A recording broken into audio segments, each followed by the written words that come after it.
Aster is a fucking meme and I love it. But I also want to talk about him because not only is he a parody of himself, but he's also a parody of everyone else in the episode he's introduced in, and because literally every aspect of his character is done more entertainingly by someone else in the story, and I just think we need to acknowledge that. First of all, why does Asta get so much love? Well, like I said, he's a meme. Everything about his character screams straw man. He's introduced in episode 6, I'm guessing having just transferred to the school halfway through the season. Where did he come from? Who knows? Where does he go afterwards? Who knows?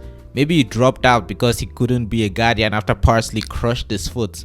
He just floats into the show and floats out on a wave of what the writers consider toxic masculinity to be Rosebarb's first crush after he stops to randomly say hey to her when he first arrives before having no idea what's going on in the class.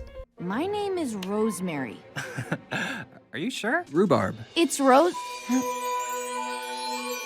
Sure, that's fine. Cool. Rubarb.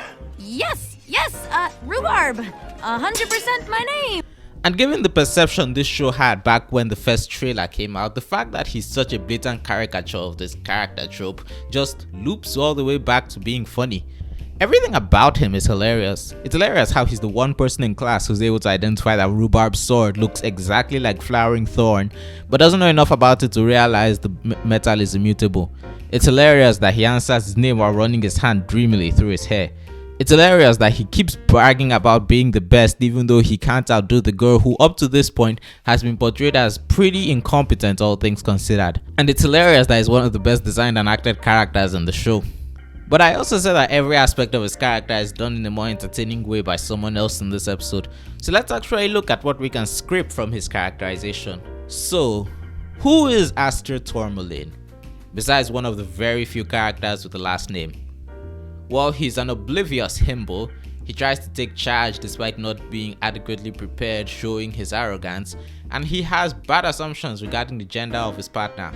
With that in mind, let's look at the other pairs. How did you know you'd bounce? I didn't. But in general, I don't believe in oblivion. It's hilarious that Asta keeps bringing up all these things he's good at and has supposedly won awards for, only to immediately fall flat on his face. Meanwhile, the other himbo of the episode begins by simply saying, I need you to know something. What's that, Pernell? I am very good at all of this. and then proceeded to absolutely dominate the obstacle course. I mean, he purposefully falls onto the trampoline Asta incompetently stumbled into, purely because, in his own dumb way, he knew they wouldn't die in the obstacle course. That's a level of dedication us mere peasants can only aspire to. Parnell is a more traditional way to write a himbo, which just makes him more fun. Ugh, boring. Enjoy certain death. This was the episode that slowly began to cement Amaryllis as the best character in the show, and I'll be honest, it's because she goes absolutely crazy.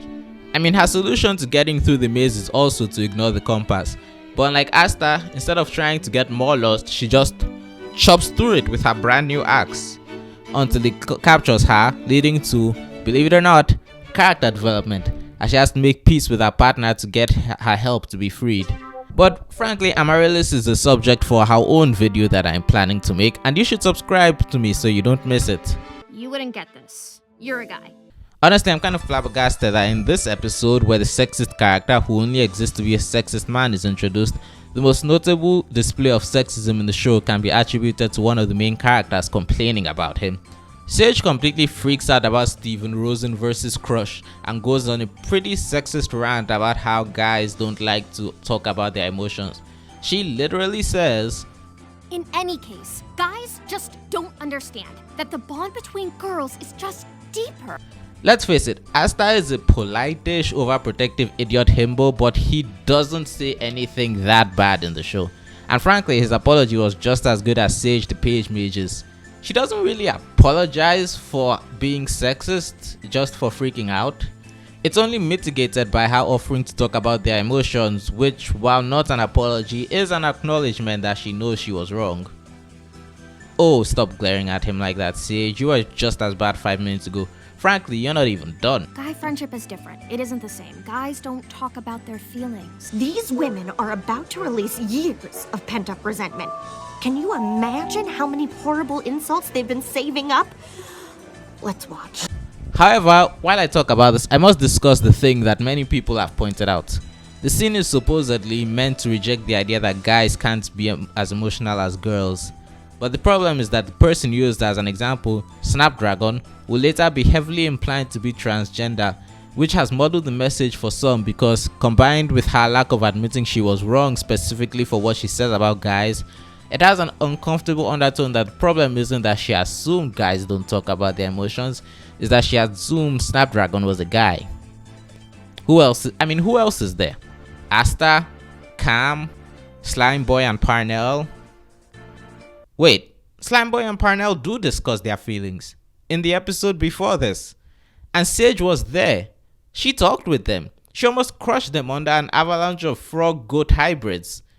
Did that mean nothing to her? Did she forget? Did the writers? You asked him to not be a jerk, but that's not how tormentors work. How did I get here from discussing the blonde meme? Look, Asta's not a well-written character, unless he's a parody, in which case the writers deserve an Emmy. But it's hardly breaking news for me to say High Guardian Spice has problems when it comes to the writing. And the thing that's really upsetting is how good the episode would have been if it was just a little more direct in acknowledging and fixing Sage's mindset. It's not like it would have come out of nowhere. It's literally said in universe that the home she comes from is what was the word again? Conservative.